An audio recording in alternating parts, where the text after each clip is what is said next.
bawat kalsada, gulong umiikot, mga tanawin sa matay sumisipot. Kasama ang tropa sa biyahe, laging handa. Ngunit di lang biyahe, may disiplina at pananda. Ingat sa daan, yan ang laging paalala. Sa pagmamaneho, walang di makakakilala. Kapanalig motorrider sa puso'y iukit. Ang paggalang sa kalsada, di malilimot.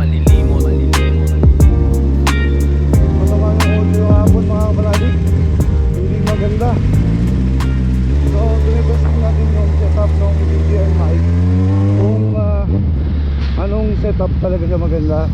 So bumili nga pala tayo ng DJI mic Mini S2. Ito yung pinakabago na kung saan ay basta natin mag-improve yung vlogging skills natin sa pagmumotor, no? So napakahirap po kasi na maghanap ng mikropono na babagay talaga sa vlogging, especially sa motor. Kasi yung wind noise eh hindi basta nawawala, kaya napakahirap. So siniset up natin para at least maayos, no, mga kanali. Pero dito nga pala ngayon sa amin at palengke day nga pala ngayon. Dami ng pinyo. Wow, sarap.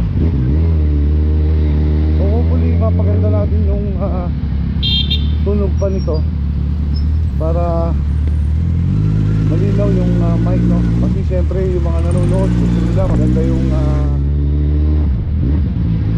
boses kapag nanonood. So araw nga pala ng Sabado ngayon dito, kaya maraming tao sa palengke. Ayan, dami natin pasalubong. Tanghali na.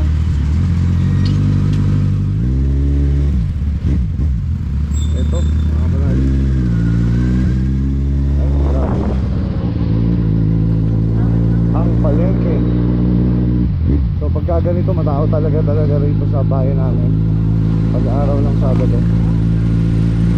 Kasi ito yung palengke day na tinatawag, na kung saan yung mga nasa dulo o yung mga nasa bukid ay alam nyo na, bumababa ng bayan para mamalengke. Eto, short ride lang tayo mga kapanalig. Pinasting ko lang yung mic natin, ang DJI mic, kung maganda yung magiging kalabasan ng audio nito. Ito yung setup na gagamitin natin. Nilagay ko to sa -6